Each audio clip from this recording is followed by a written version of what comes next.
Okay. Ladies and gentlemen, welcome to the WCEREA section. And this panel session will be the last panel sessions have in our two-day conferences. And in past couple years, many countries has been devastated by large-scale flooding, hot weather, and wildfire.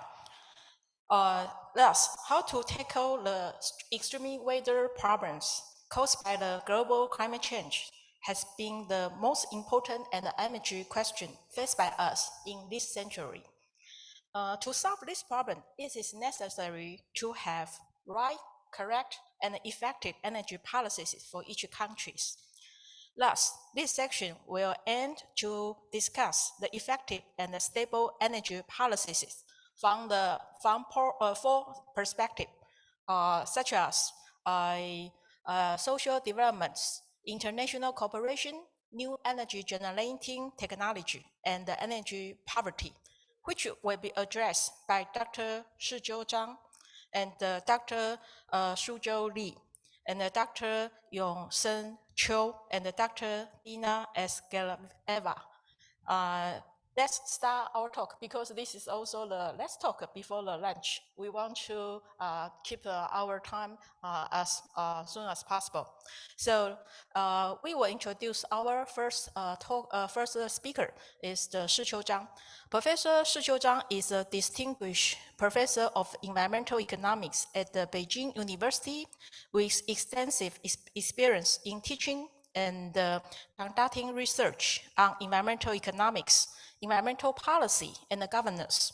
She has been recognized as a senior expert member of the UNEP Technology and Economics Assessment Panel for implementing the Montreal Protocol, and as well as a board member of the Clean Air Asia.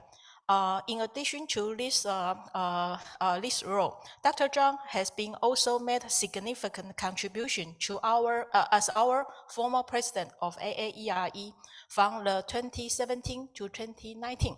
So let's welcome our first speaker, Shiqiu Zhang.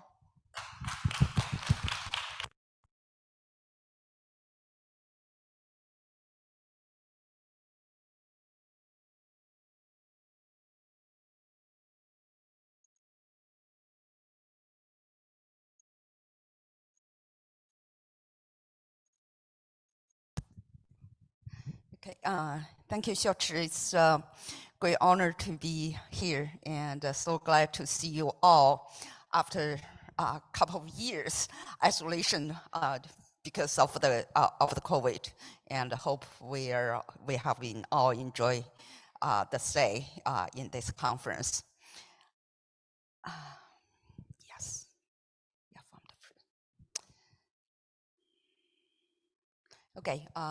We got to wait a little bit of the.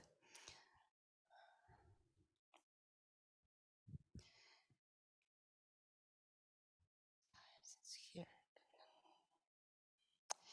Okay, I'm just taking this morning's time to discuss, try to briefly about evolution and transformation of China's energy and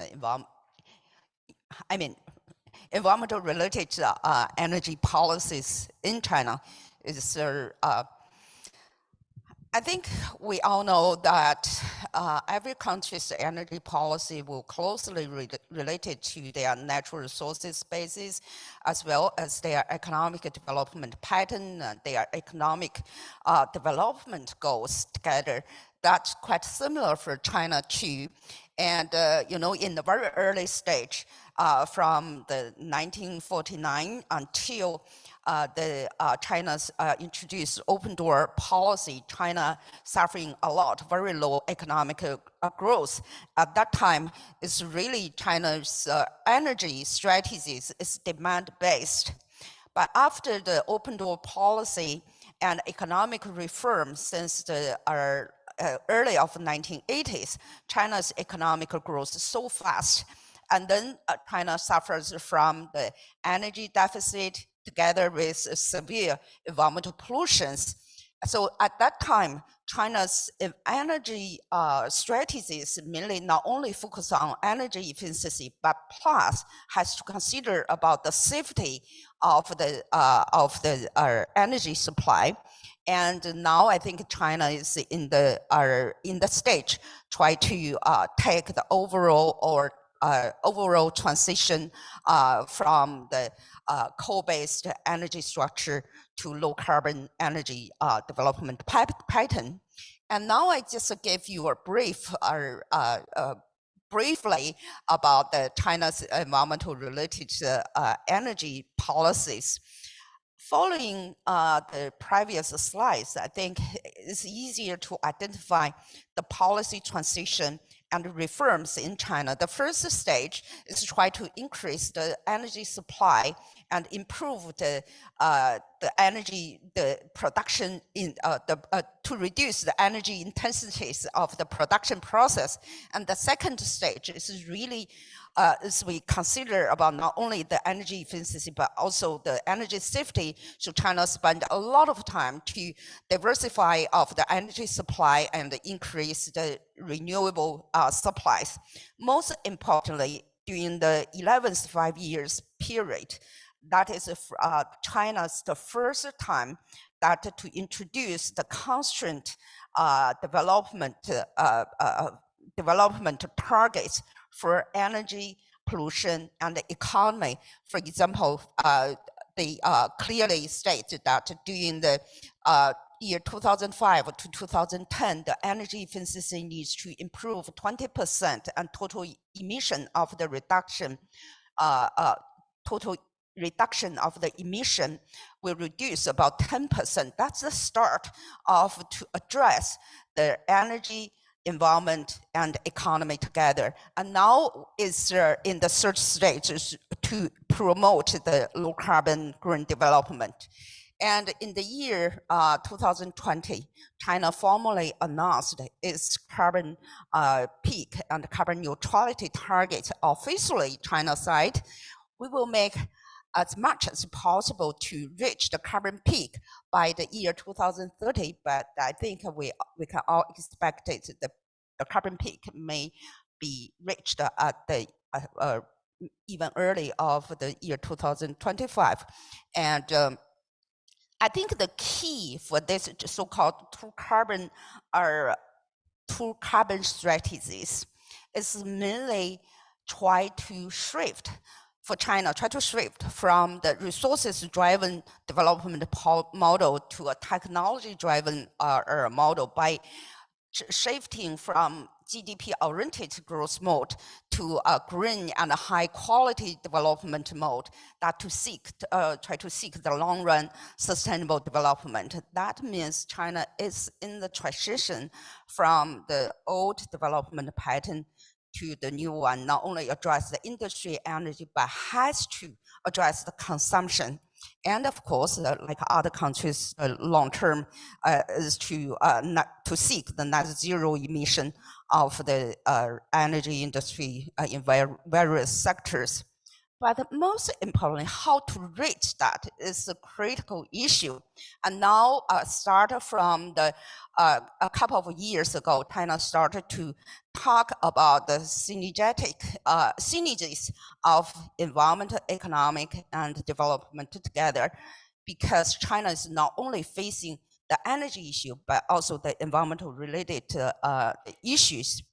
And so we can see after introducing such kind of strategies that China reached considerable progress.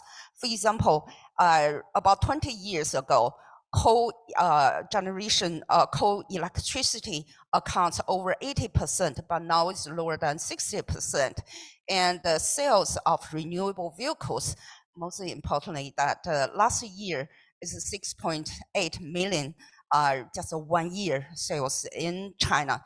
And you can see that China alone, the increased PV installation capacities are even higher than the rest of the world. And it's quite interesting if we see the development of distributed PV development in China. It's increased such dramatically. Just to give you a number that in the now the price, the cost of the solar electricity generation in some places even lower than the coal-fired electricity. It's hard to imagine what's happening there, but we can see it's a competitive of the renewables and the cost reduction. Reduced largely. And very interesting, you will see the map in the left corner. You will see the western central areas of China is quite undeveloped areas. You know that. But now, if we think that's the large storage of the wind and the solar base in China. So if we see the in the western areas, China tried to introduce the so-called net zero industries, industry park, you will see some of the big ammonia development, zero emission ammonia production, and even lower cost of production than traditional approaches. That's the situation. But the allocation of the wind and the solar and development of distributed PV development has a large implication on poverty and poverty alleviation, no doubt about that. And since the year 2013, China introduced various air pollution control strategies together with other pollution control strategies. Just give you a number. During the past 10 years, the PM 2.5 concentration reduced by 57%. So you can imagine how serious of the air pollution in China, and millions of life being saved, and together with the decoupling process. And many research has provided the evidence that if China can address the synergetic effects by climate policy, air pollution, and water pollution policy, China will you know, to get the so-called win-win solution. I don't have time to talk too detail about those maps. And also we have several colleagues to working on those areas as well. Considering about the policies, there are a lot of arguments about the subsidies. I think most of the economists would tend to say the subsidy will reduce the efficiency. It's true. But if we think about the EV sector's subsidies, I think that China is trying to introduce the EV subsidies in the early stage to promote the industry's development. And since this year, China successfully to to remove the subsidies for electricity cars. Why? Because the electricity cars, the sales price is more competitive than the gasoline cars. So that's and there are also some studies to show the subsidies has some equity consideration, although all the research are subject to to discuss very detailedly.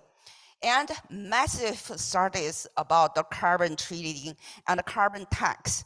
What I would say that effectiveness of the carbon trading and how to design the system is still in question. A lot of debates. I hope some of you may be interested in to discuss of those in the future time.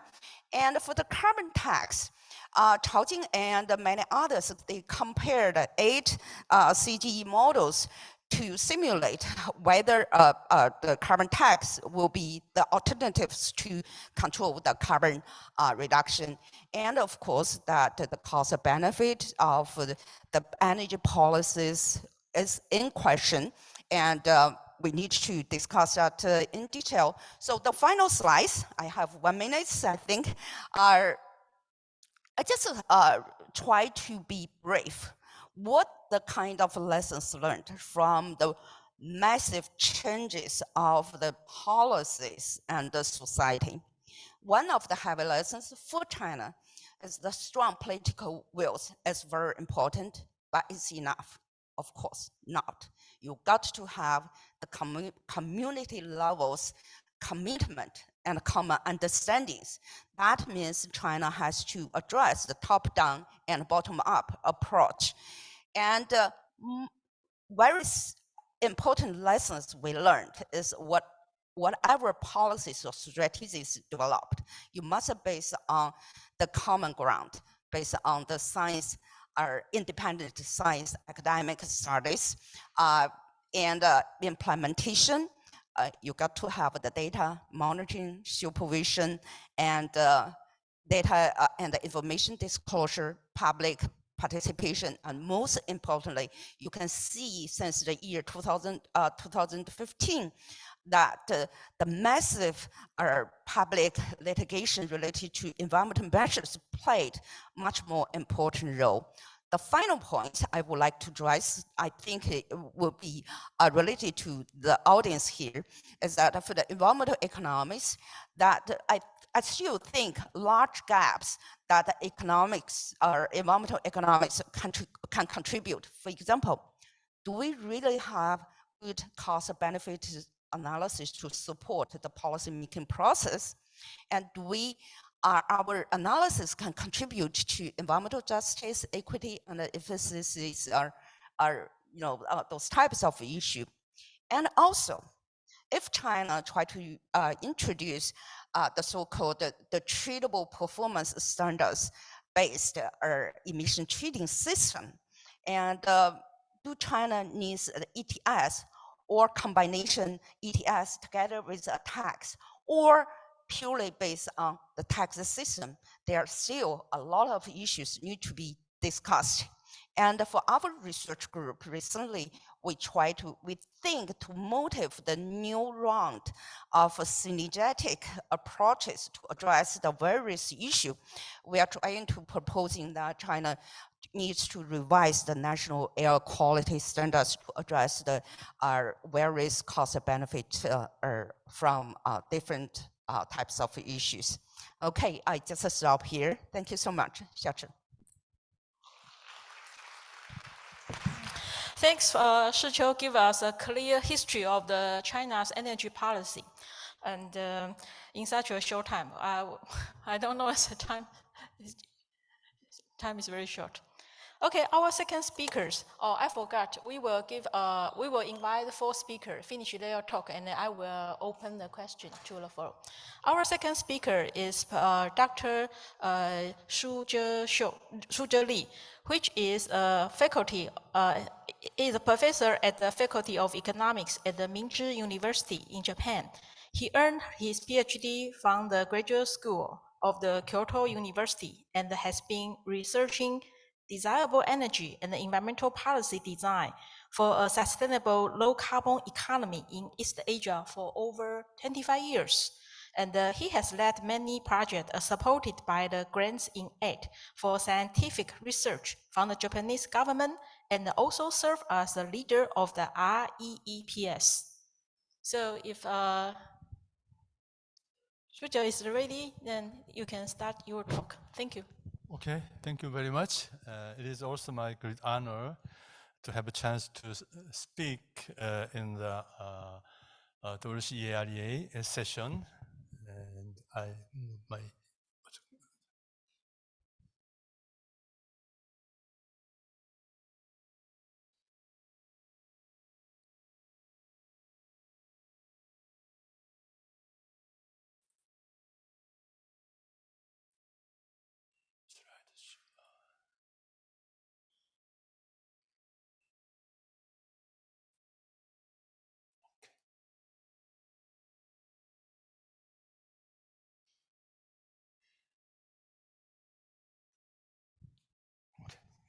Thank you very much.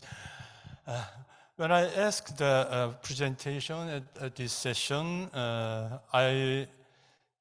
I'm thinking what topic is appropriate in this session, that I determined to present this topic, the energy transition and the role of hydrogen economy toward carbon neutrality in Asia, especially carbon economy, as our research team is now starting now with using the AAERE, the global mechanistic model.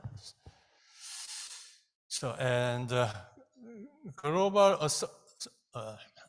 uncertainty such as the Ukraine conflict could cause short-term instability in the energy market. However, considering the movement toward energy independence from Russia and the shift away from fossil fuel that is already accelerating in Europe, I believe that over time, these factors will further drive the transition to renewable energy.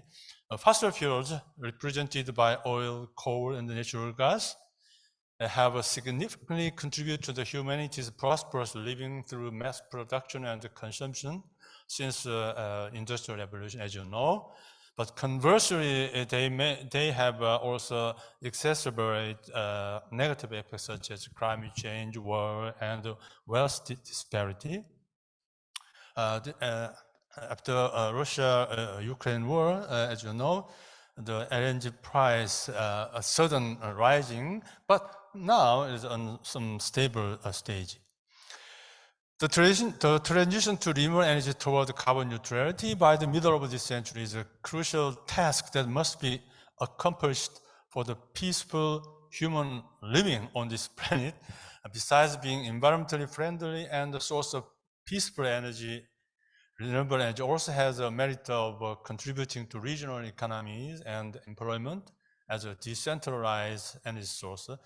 Another option as a non-carbon energy source is nuclear energy, which, however, comes with numerous challenges, such as the risk of radioactive accidents and the disposal of nuclear waste. Therefore, I believe the nuclear energy's role as a primary energy source in the energy transition is limited.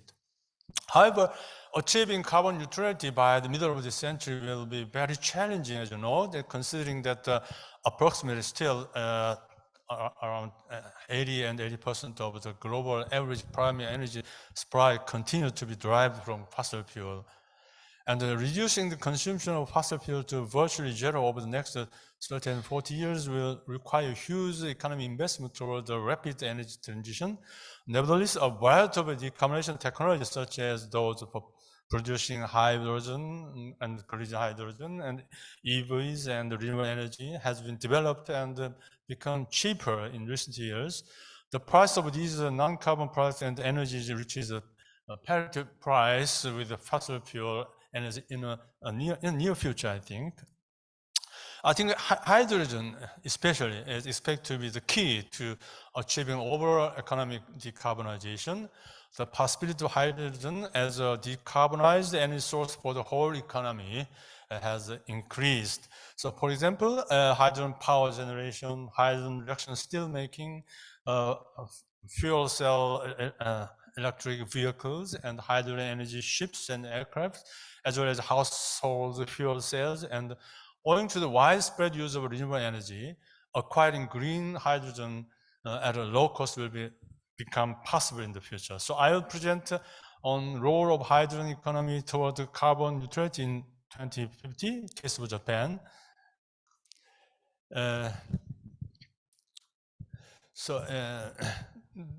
This study is collaboration work with Suhan, Kyoto University. Now she is working at Cambridge Econometrics in UK, and Pim Verkuren, also Cambridge Economics and University of Exeter. He's excellent AAERE modeler. And I think he is now here. And Eileen Lam, the University of Macau, and Shinya Kato, the Yamaguchi University, and the Toru Morotomi and Kyoto University.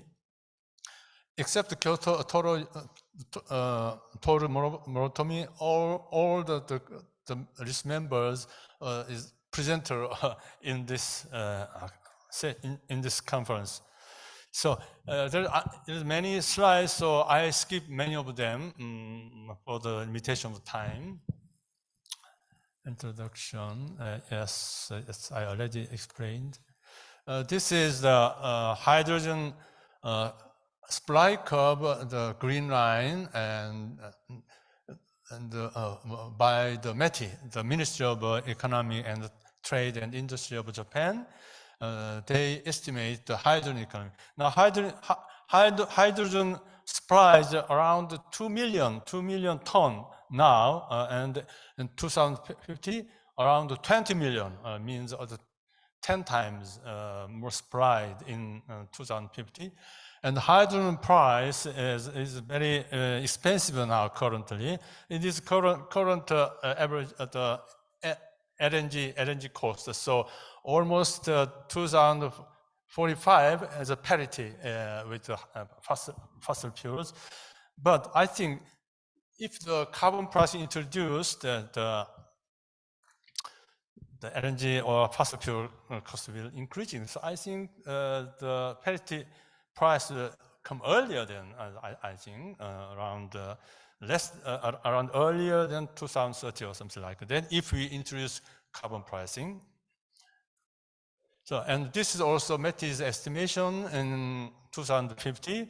The 20 million ton hydrogen, around 40% for the power generation, around 20% for the steel making and hydrogen reduction steel making, and the rest of 40% for the transportation, the ship, airplane, bus, truck, and passenger car, something like that.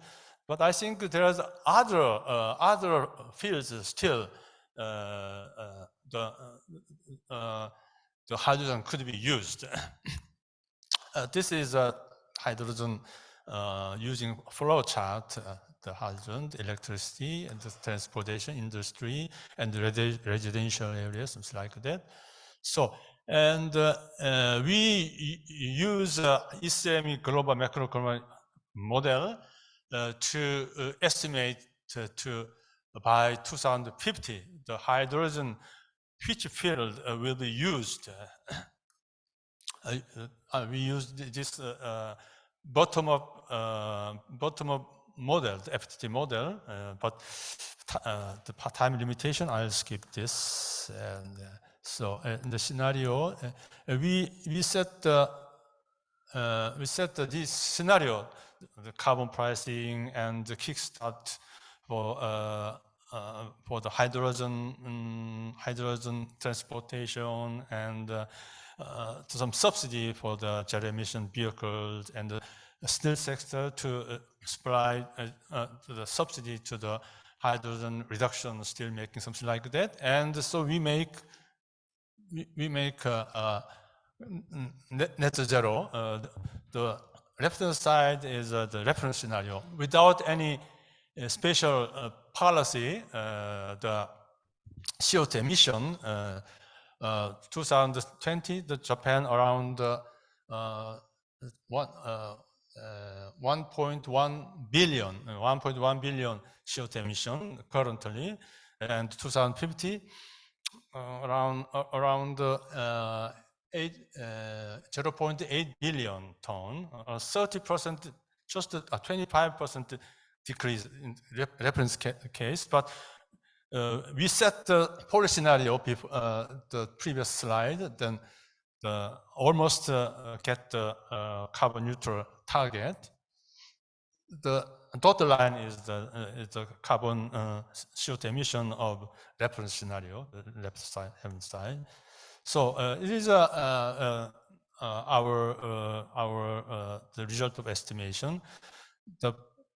The carbon, the hydrogen could be used in the power sector. Around 15% could be used.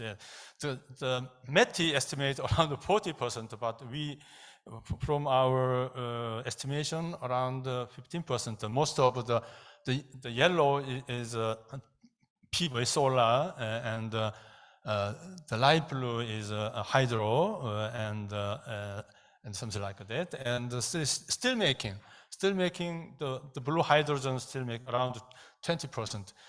Around more than 40% is electrolysis, and the right hand side, the private vehicle, the the hydrogen will be used around 15% other than the electric vehicle and PHEV, and the black, the fossil fuels almost fade out, and trucks in Turkish more than 70% will be the hydrogen will be used as the fuel, the hydrogen trucks, something like that. And right hand side and the bottom is how hydrogen will be supplied. The gray hydrogen is phased out completely, and the blue one is a blue hydrogen from fossil fuel, but CCS, and the green is the green hydrogen from the renewable energy electricity. So, and it is almost my final graph. So with this hydrogen economy, with the hydrogen is widely used, how is the economy, GDP? The GDP is growing compared to the reference case, and the most of factors, the GDP growth is the new investment to push for the hydrogen economy. And also next export is plus. It's also push for the plus impact to the GDP because the fossil fuel import is drastically decreases, things like that. And employment, the hydrogen sector and hydrogen-related sector is employment grow very increasing very high, and other sectors also a little the employment is increased comparing to the reference case, but only the fossil fuel sector is decreased much also. So the final. So main point, our study showed that Japan has much to gain from decarbonization in a net zero scenario, entailing the forecast transition towards hydrogen economy. Promoting the hydrogen economy leads to positive GDP impact, and decarbonization via promotion of hydrogen economy is possible. Thank you very much.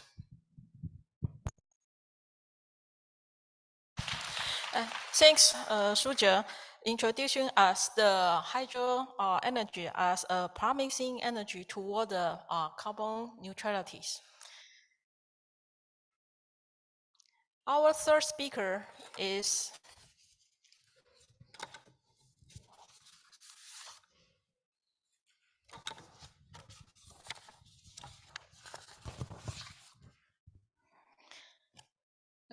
Our third speaker is the Yongshan Cho. Yongshan is a professor of the Department of Food and Resource Economics, Korean University. He received his PhD degree from the University of the Minnesota, US, and he also has been appointed as an adjunct professor at the Green School of the Korean University and the Korean Institute of Science and Technology. He had served as a president of the Korean Energy Economics Institute and a member of the present Committee of Carbon Neutrality. Currently, he is the president of the Korean Environmental Economics Association. These two associations are the major environmental economics in Korea, right? So let's, if you are ready, then you can start the talk. Thank you. Thank you, Chairman. I'm glad to be here, and then my message is very simple. That means we need cooperation together. So previously we have heard about the China case and Japan case. Maybe I should explain about the Korean case, but I don't have enough time. So I try to explain about why we need cooperation in the Asian country. And also, if I have some time, then I'm going to explain about the current situation about the Korean government. Some of you might know about the World Economic Forum, and they announced very interesting article last November. The title was The Sixth Way Russia Invasion of Ukraine has reshaped the world, energy world. But actually the message adapted from the International Energy Agency. They're gonna produce a very interesting report. The title is World Energy Outlook 2022.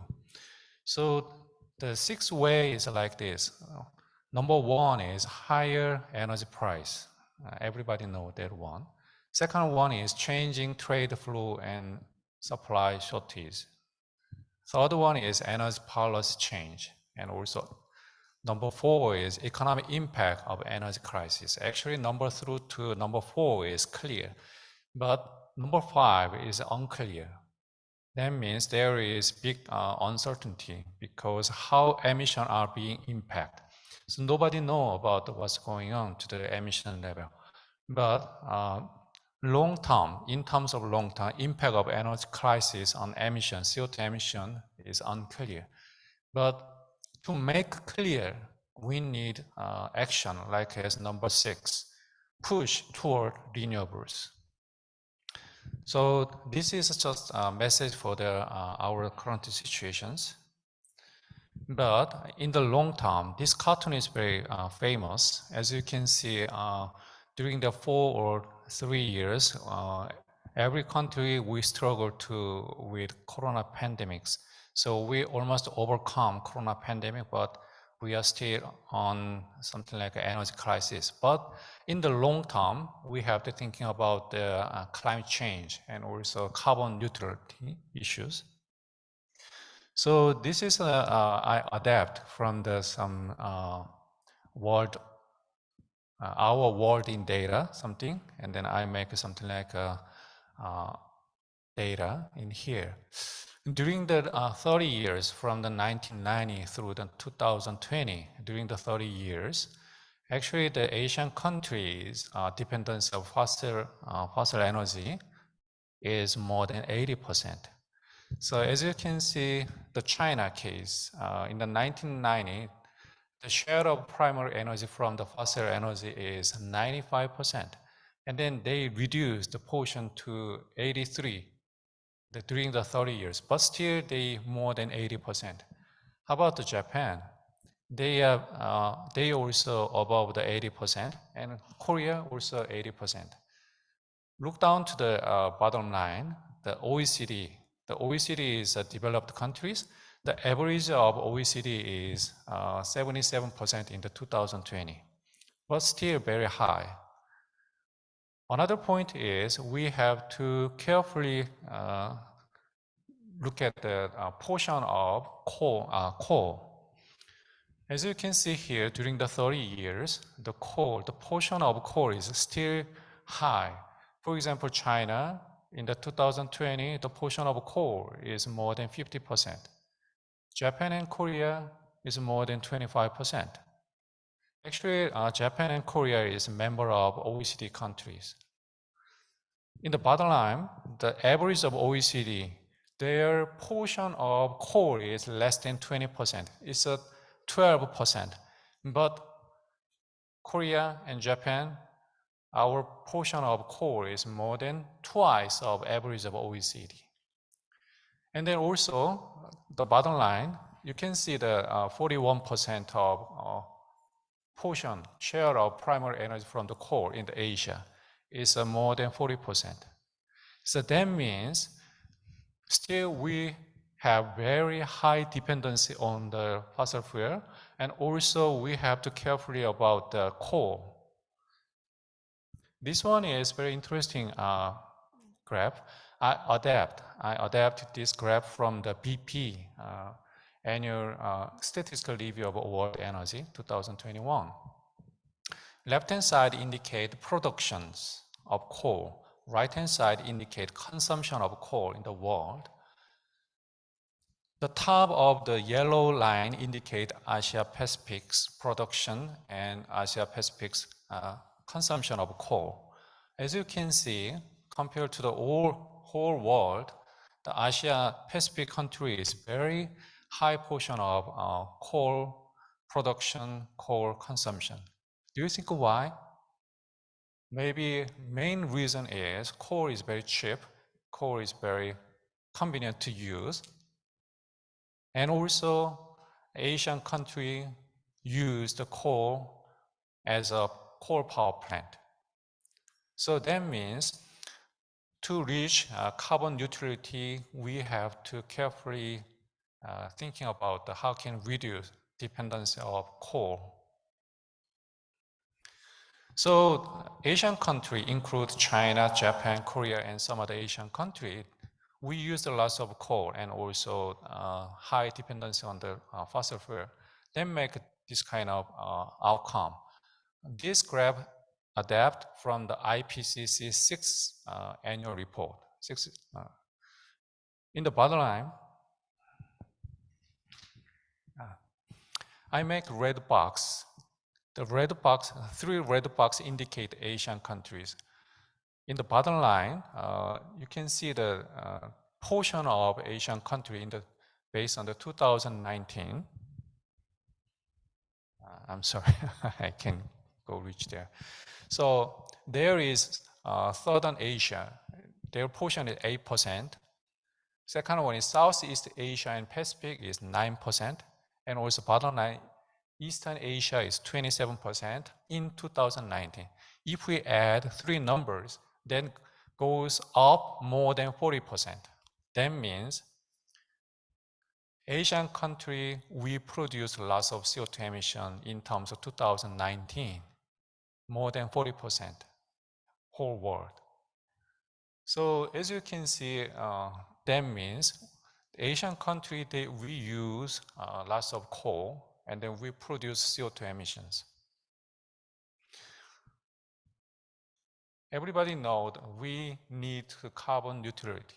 It's something like a survival program.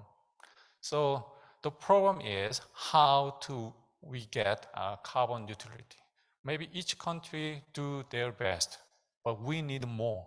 So to reach final goal, we need something like cooperation. So a couple of years ago, International Energy Agency, we call IEA, they announced on this report. The title is Net Zero by 2050, Roadmap for the Global Energy Sectors. The report suggests some couple of suggestions to reach the net zero emissions. The number 1, number 2, number 3 is everybody know this one, but they focusing on the number 4 and number 5. Number 4 means each country we should invest for the renewable energy.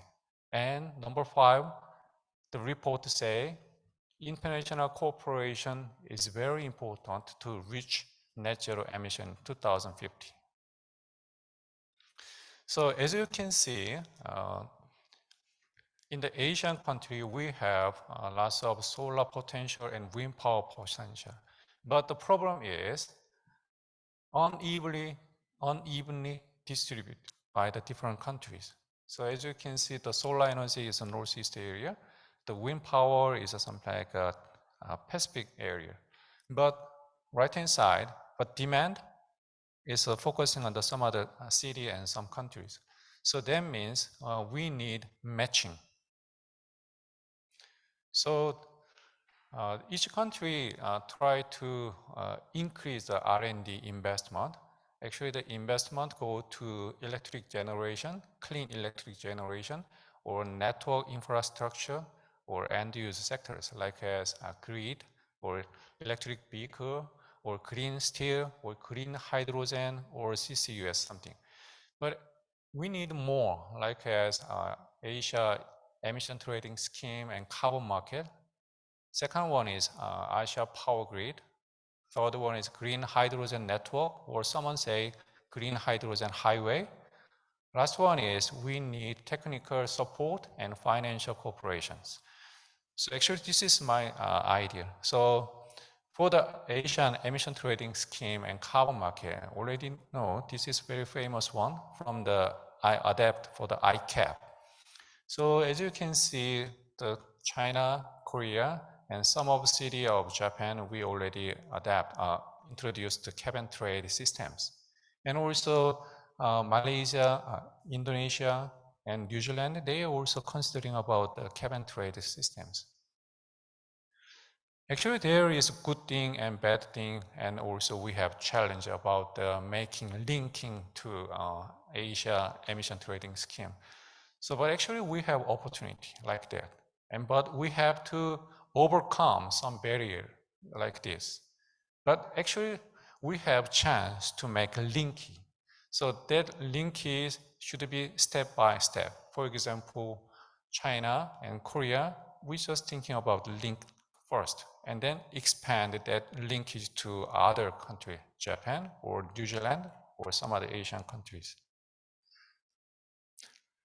Next one is we have to thinking about the Asia power grid. Actually, the Japan Renewable Energy Institute set up by the Son Jung-ui, the CEO.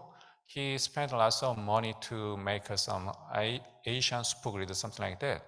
So technically it's possible.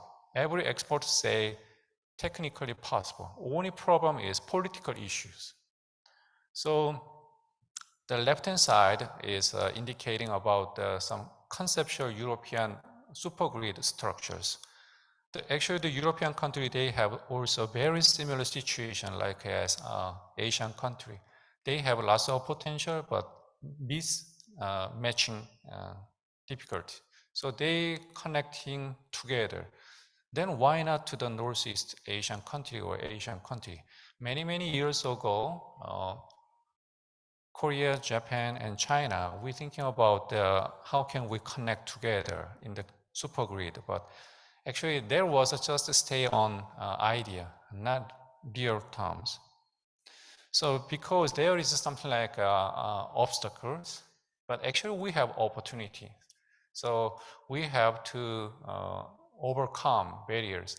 Barrier is the second. Actually, mutual interest in renewable energy can help reduce the political barriers.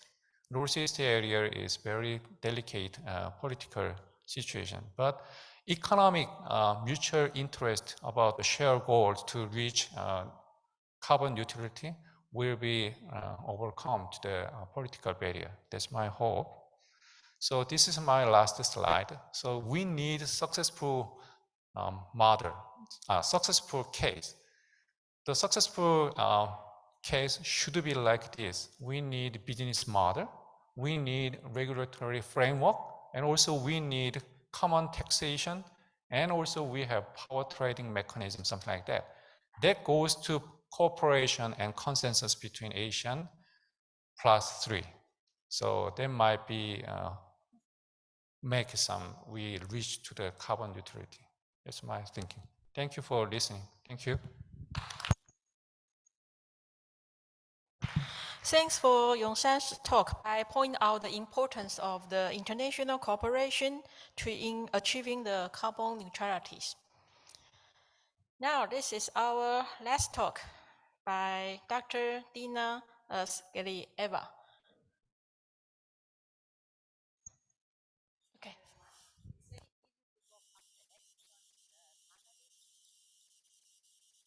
Thank you. Thank you very much. It's very easy to talk after such an excellent presentation by our panelists. They highlighted that Asia consumes a lot of coal and that we need more renewable energy, other green energy technologies. But attracting private investments in renewable energy or other green technologies, very challenged in developing Asia. One of the obstacles is subsidized fossil fuels. So subsidized fossil fuels, you probably heard, they were heavily criticized, and countries were asked, please remove fossil fuel subsidies, please end fossil fuel subsidies. So actually G7 countries, you know, this year we had G7 in Japan. So G7 countries already committed to remove fossil fuel subsidies, but you know when? By 2025, very soon.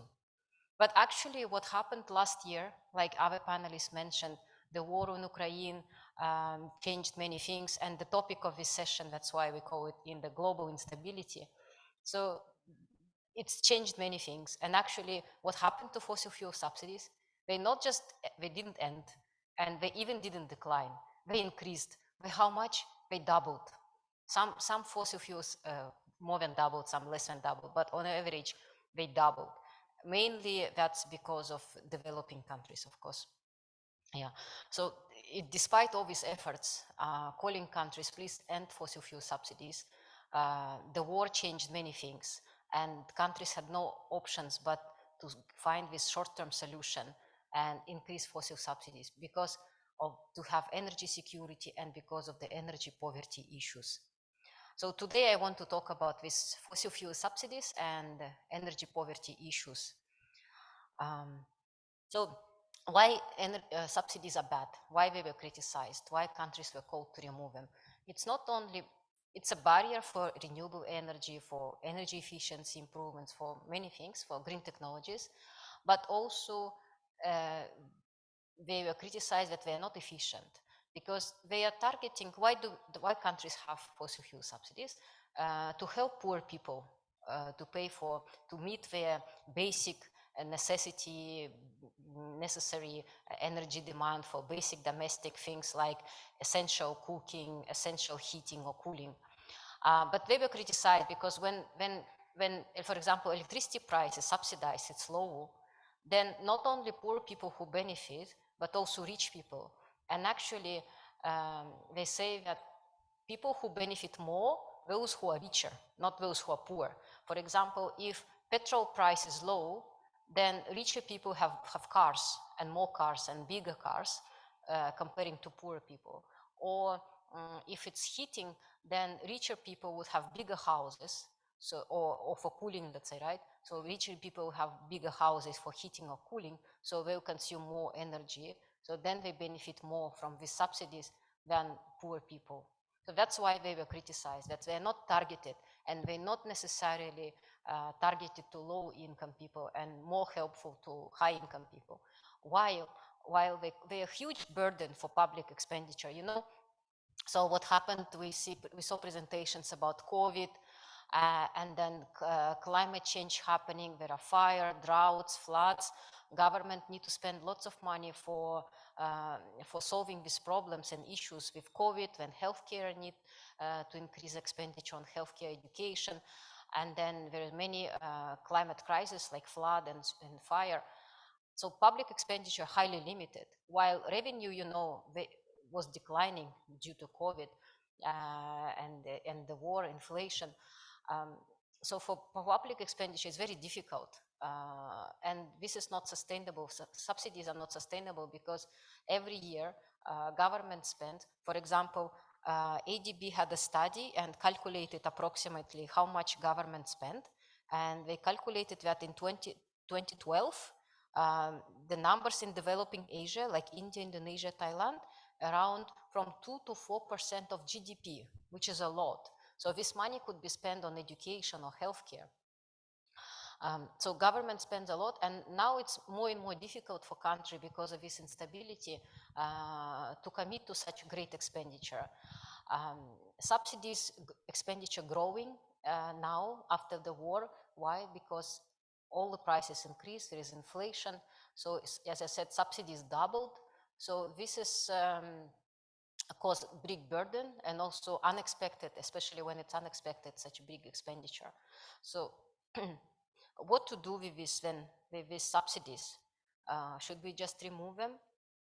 So the main issue why countries so far have not removed them or didn't decrease sufficiently, it's because of the energy poor people, right? So they worry about poverty, about energy security. So solution to that, to replace these inefficient energy subsidies with more targeted support. So that's what countries were called to do. Please replace inefficient fossil subsidies with more targeted support to poor people. Yeah. So for that, important for countries to understand what is energy poverty, who are energy poor people, how much we have in a country. So, so if countries can understand this, how to identify this energy poor, then they can provide more targeted support. And having like income poor people is not a good proxy for energy poor people. I will give you example. For example, in my country, official, because you know countries has official energy poverty line below which people are poor. And of course, many countries have this line could be very low. For example, in my country, I'm from Kazakhstan, the official statistics says that 5.2% of population is poor in 2021. However, currently I'm doing research on calculating energy poverty, and with my cohort's preliminary results shows around 40 to 50% energy poor. This is like nearly half of population. This is so if proportion of people who are energy poor is big in your country, then any policy about energy price, your population will be very sensitive. This will cause like tension, unrest, protest, you know, and so that's why government need to be very careful about policies when they affect especially such a big population share. So also some people measure energy poverty as 10% of expenditure. So they say if households spend more than 10% of expenditure for energy, then they are poor, energy poor. However, it's very rough estimation, not very accurate, because, for example, two people spend the same 10% of expenditure, but one living in region where energy price is lower and another one is more expensive, or it could be like someone living in a colder place where, for example, I'm from north of Kazakhstan, temperature easily goes -30, -40. So, and comparing to someone, let's say, south of Kazakhstan, where average winter temperature may be around -10 only. So that 10% rule is like very rough, and it doesn't consider these climatic conditions and energy price or energy access. Yeah, so what do I suggest, right? So many issues. Energy subsidies are not targeted, inefficient, but removing them can harm energy poverty. So what do I suggest? And many people actually suggest with targeted support to energy poor people. Some people suggest financial aid. Some people suggest subsidize, reduce energy bills. Another solution, which I really like, energy efficiency. If people can live in energy efficient buildings, then I think this is a more sustainable way to subsidize the energy bills, because if they live in energy efficient building, the energy bills probably will be lower due to efficiency, and this kind of like more sustainable way to subsidize energy. Thank you very much. Thanks for Dina's talk by reminding us not to forget the issue of the energy poverty in designing the pathway to achieve the carbon neutrality. Dina is a senior research fellow at the Asian Development Bank Institute, ADBI. Now she lives in Tokyo. If you have some want to work with her, you can contact her. And her research focus on the energy policy, particularly renewable energy, energy efficient, and energy storage. Previously, she worked as a research fellow in the Energy Economics Division of the Energy Study Institute, National University of Singapore. She was also a research fellow at the Hainanese Business School, University of Reading, where she was involved in empirical analysis of the impact of local content policy on extractive industries. So our 4 talks has ended. So now we will invite the other three speakers to go to the platform, and we will start our Q&A time. Watch your step. There are many while. Can I know how many minutes I have? You okay? Too shiny? 20 minutes? 20 minutes from now? I think I will first open the question to audience, and then we will see. So, okay, Woody. Can I have a microphone to Woody?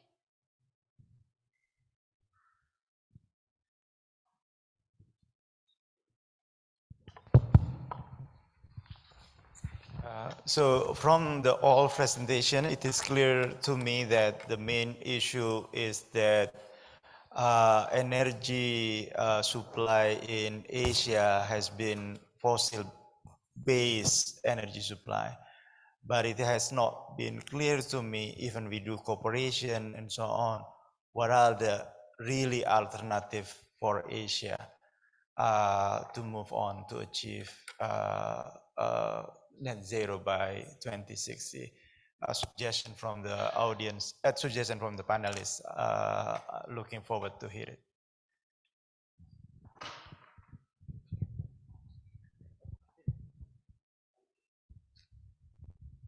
Jonghe?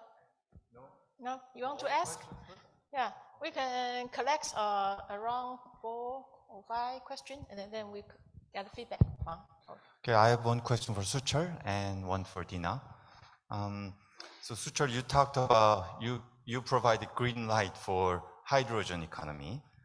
And you even talked about the green hydrogen dominating the hydrogen economy. And a bulk of hydrogen can be used for hydrogen power plant, power generation. Well, I'm not sure whether hydrogen can be a suitable substitute for power plant, because even though you provide a green hydrogen, it can be costly. And for Japan, right now, as far as I know, the 22% of total power supply comes from renewable sources. And well, in countries like Denmark, where more than 80% of power supply comes from renewable sources, where there, I mean, talks about green hydrogen is very possible. But here in Japan, I'm not sure whether there can be enough green hydrogen supply for power generation. And even that, even if you have enough green hydrogen, it can be still inefficient and more expensive than if you have enough renewable power plants. Why you just supply electricity from renewables? Why do you have to transform that into hydrogen and then use hydrogen to provide electricity? So I can understand you can use hydrogen for, I mean, if technology is available in industry or aircraft, even ship, but I'm not sure about the electricity supply. So that's my question. And for Dina, I think you provide a very important point about fossil fuel subsidy. There was a recent number came out from IISD, based in Canada.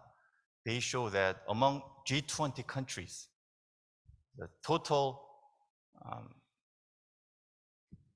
subsidy on fossil fuel is amounted to be $1.4 trillion in year 2022. 1.4 trillion. That's close to the annual GDP of Korea last year. So, I mean, Yongsung talked about cooperation, and we talked about decarbonization. But at the same time, G20 countries are constantly providing subsidy for fossil fuel use. Everywhere, no exception for Korea. We had huge subsidy in year 2022 by controlling our electricity price, well below the supply cost.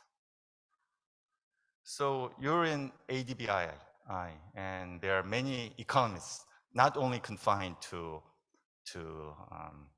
climate change or energy issues. What do you think of the prospects in the future that we are talking about here in our conference? We talk about decarbonizing, carbon neutrality, but at the same time, these countries, whenever they meet at COP, they talk about reducing carbon emission. But at the same time, they are constantly providing subsidy in their respective countries. Are you optimistic about the future of carbon neutrality? So that's my question.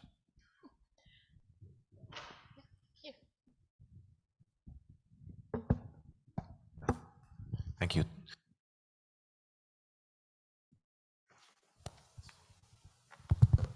Okay, two questions to Professor Lee, please. First of all, you talked about reduction in prices, 75% in hydro until 2040. I'll be happy to understand why you think, in your simulation, why you think the prices are going to go so low. The second thing is also from 2040, you talked about a decreasing GDP. Of course, I saw the graph with the investment, that its investment is going to go down because it probably got to the level that is enough investment. But again, I don't understand why the GDP is going to go down, even if the investment is going to go down, because if we go to use of hydrogen, then I think there's a lot of lower external costs and other costs that I think that GDP shouldn't go down while the investment is flattering.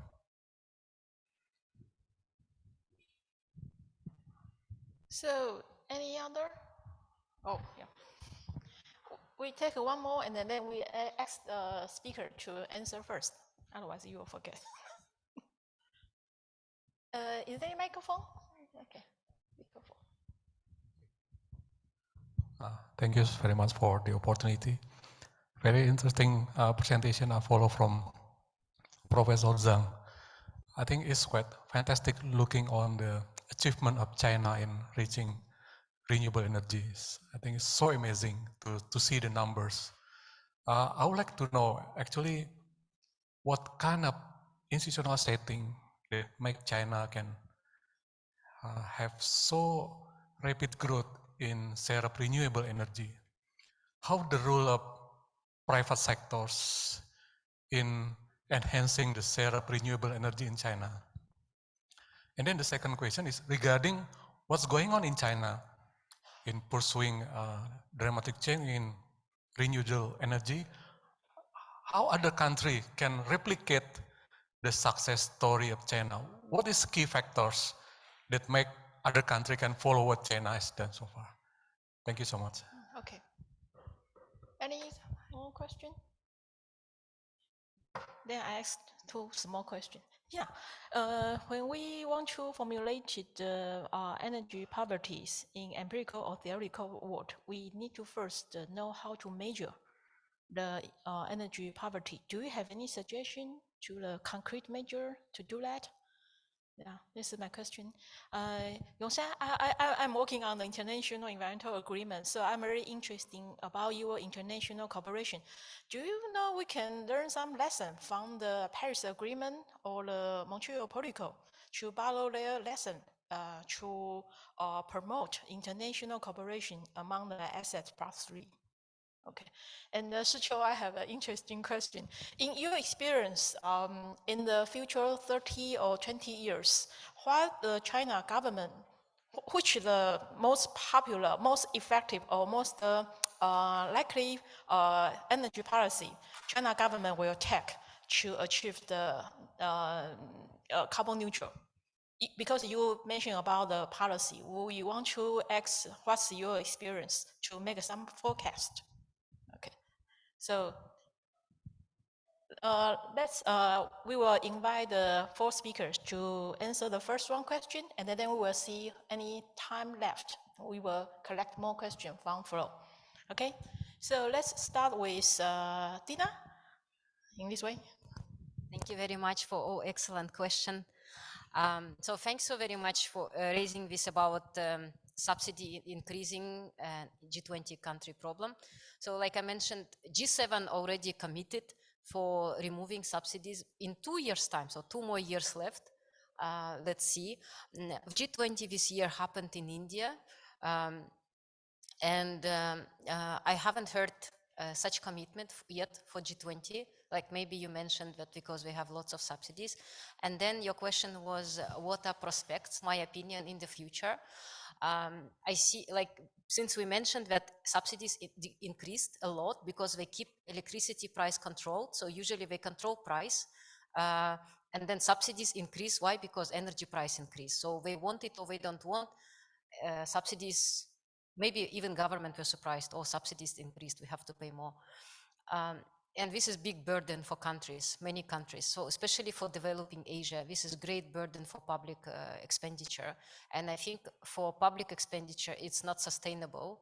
And they will probably remove, let's say in my country, they started to increase prices gradually, slowly, but they need to do it carefully in order to, like I said, not affect badly energy poor people, and to educate people about why energy price increasing. So it's a question, I think, not when, but how. So not when country can remove subsidies, but how countries should progress every year, making efforts, small efforts to gradually remove subsidies. So I think educating people, informing them that this money, which usually spent on subsidies, could go to education or healthcare, and that they're not efficient, that richer people benefit more. So there are other ways to support poor people. I think these things countries can do, and eventually they will, I think they will need to remove these subsidies. Thank you. And for your question, yeah, measuring, this is very good question, like from econometrics, yeah, how to measure. There are many measures, and they compare which one is better. Some measures require more data, they are more accurate, but then they require more data and more time to calculate. Other measures, simpler, like I said, 10% of expenditure. For example, when government needs to calculate very quickly with limited data, then they can use 10% expenditure measure. However, it's not accurate. Other measures are more accurate, but they will require more time and more data. So it depends how much, if academia, I think we got more time, we can make it more accurate. But when government needs to calculate, I think they'll do it faster and less accurate. But for Kazakhstan, when we calculated different measures, the difference wasn't that big. All the measures showed poverty around 40 to 50%. Thank you. So, Yongsan? Actually, I'm not familiar with the international cooperation things, but I have one thing in my mind is to success to the international cooperation, we need mutual benefit. And also we have to overcome something like a political barriers. And also Northeast Asian country, we have historical difficulty. So we have to build trust each other between North Korea and South Korea, and Korea and Japan, and also China, everything's very similar to the Asian country, I think so. But actually, I'm not familiar with the history of Asian country. But Asian country also, they need each others. But it's very difficult to work together because we don't have any successful story. So the first one, first move, we need to trust each other, and then we have to find very good, successful project something. To do that, we have to overcome something like a political barrier, as I mentioned before. Actually, the Professor Hong mentioned about the subsidizing problem. Everybody knows the negative impact of subsidizing to fossil fuel. But even though everybody knows the negative impact, but why we didn't remove that one? Actually, based on the economic aspect, everybody know about that one. But the decision is not on economics. Decisions based on the politicals. So politics should be changed. Then who's gonna change politics? That might be based on the consumers. So consumers' behavior should be changed. So that's my thinking. Yeah, thank you. Okay, thank you for the question. I think I have two questions. One question from one question from hydrogen, and the second question. it's difficult to understand for some conjugation, Mike, but I think a little same question. So, the first question, I understand the hydrogen, the use as transportation, hydrogen steel making, it is unstable, but the hydrogen sourced as the power generation, it is not unstable because from power, electricity and electrolysis and get the hydrogen, and with the hydrogen to get the electricity again is not cost effective. Is your yes? That's a very nice nice point. With hydrogen, there is two ways to make to produce electricity. One is direct combustion, like LNG power, electric generation. But Japanese government think not pure hydrogen combustion, but mixed with ammonia, something like that. And the other way is the fuel cell by hydrogen, and then the electricity generated by fuel cells. And it is not totally cost effective.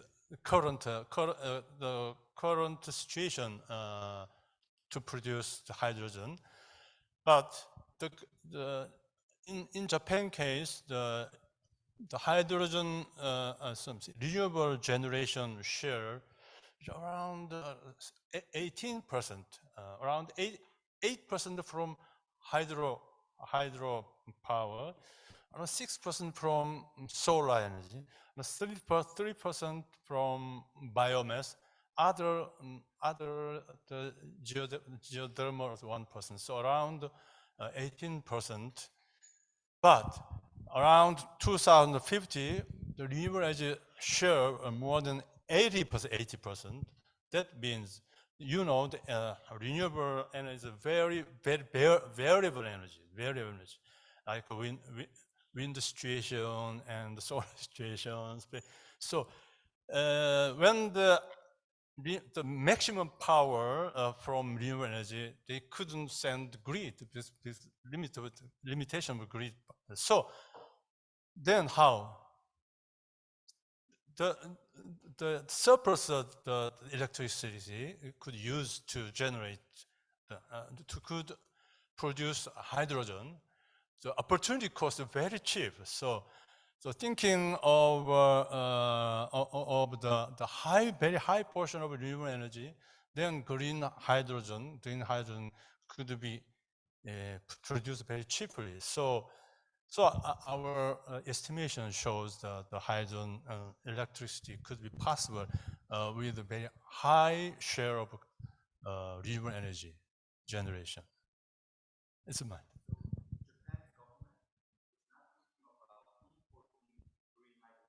Of course, importing the first stage around, I think half of the from import, but 2040, 2050, the domestic production will be around 80%, something like that. As I already told you, the surplus, high surplus portion of renewable electricity, yes, that could produce hydrogen cheaply. The opportunity cost very cheap. Thank you. Okay, thanks for all your questions. I think I just try to combine our Xiaochu's question and your question and Buddhist question together. I think, first of all, it's related. I think it's so hard if just ask you to identify and pick one of the important policy tools will work for addressing the renewables development. But I do believe, based on my experience, whatever measures or policies, institutional arrangement to make the market to work, that to let those companies or behaviors with low carbon or green pattern be competitive on the market, it will be important. That means whether we can create the right market to generate the right price signals to regulating or just to change the behaviors of the individuals and enterprises. I think that would be the key to ensure that every country has their own context. The context for China is that, as I mentioned, if we go back to think why during the last 20 years, even for the researchers, academic society, it's hard to believe what's going on there. I was totally shocked. Last year, I consulting with various sectors which I used to believe I myself would say I'm kind of expert in those areas, but then I was totally shocked at what's going on in the reality. So what's driving for the technical innovation? I think the first is the long-term perspective was set up for the enterprises. That is, if you remind during in the year 2011 to 2013, the most polluted city in the world, majority of them in China, we are breathing the air qualities of this, we would say it's like we are living in a country. That means the pollution is so severe. But then the government realized those and they take the public awareness and continue to spread those information. Of course, the academia continuing to provide the academic fundings, even many, decades ago to say the health impacts. And then it's like a common groundings has been set up. And then the government has started to talk about the so-called the wall of pollution, but don't take the wall very seriously. But in Chinese, politically, that means the government really wanted to take this seriously. So that set up the long-term perspective. That's the first important thing, I think, to ensure the signals being set up. The second is really related to the governance related issue. If we think about the governance features in China, I would use Dr. Xu Yuan's summary, and he used the goal-centered governance to describe China's environmental governance features. I think that means the central government take the political wills and set up the goals, but leave the centralization of the policy design at the local level with a very strong monitoring, supervision, and compliance programs there. But I would say this is a long term, and we are living in a very dynamic world. So whether China can ensure our overall governance that to have a very strong enforcement together with the centralization to the local governments and the NGOs, that will be very important, continuing being very important.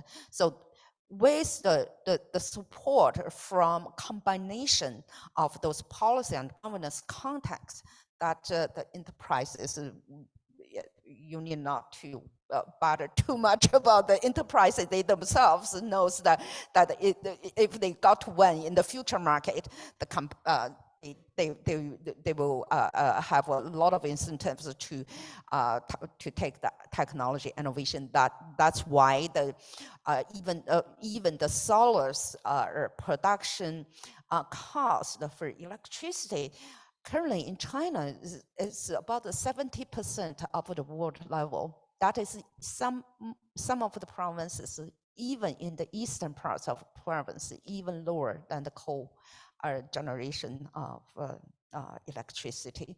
So that's the story so far. So we are trying to draw the lessons from the past, and we hope in the future the lessons can be learned even for China ourselves too. Thank you, Mr. Chair. I think we still have 5 minutes. I want to collect more questions because this is a valuable chance to talk with 4 experts. So, any question from floor? Yeah, please. Yeah. Okay. Actually, I'm not expert for the hydrogen, but I found some data from the AAERENA, International Renewable Energy Association. They mention about the price of hydrogen, green hydrogen in the 2050. Actually, there is something like 2 different situations. One is optimistic price. The other one is pessimistic prospect. Either way, in the 2050, the price of green hydrogen is less than $1.5 per kilogram. But the problem is there is some big difference between other countries. For example, Japan, its cost is very high, twice, maybe about twice compared to the world average hydrogen. But actually, I agree with Professor Hong. He mentioned about it's not a good idea to use a green hydrogen directly rather than renewable energy produced by some other things. But some sector we need to hydrogen directly. For example, steel company, they need decarbonization to the steel, but to produce steel, we need hydrogen. And also some aviation, like as aircraft and also ship, they need hydrogen, high quality of hydrogen. So maybe some country, they need to import. Some people, they have some export. So IRENA also has interesting expectation for the future export country and import country. Top number 3 for export country of hydrogen is Australia and North Africa and US. But top 3, the number 1 to import hydrogen from the outside is Japan. Because Japan is very active hydrogen plant, so to meet the hydrogen supply plan, it is inevitable to import.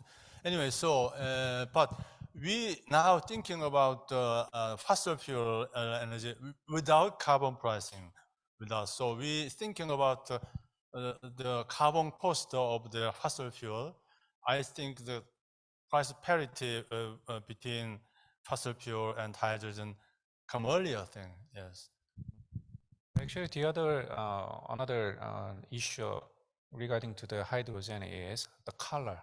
Yeah. So we have many different color regarding to the hydrogen. We also say green, but there is blue, and also there is pink. The pink is related to nuclear power plant. So actually, we have to carefully thinking about which color of hydrogen. So might be interesting. Yes. Any question? Okay. If no more question, I will announce to the end of our panel section to give us more time to have a wonderful lunch. First, I will thank the wonderful and insightful presentation from the 4 speakers and the very productive Q&A times. And most importantly, I would like to thank the audience to participate in this panel section. Have a good lunch. Okay, thank you.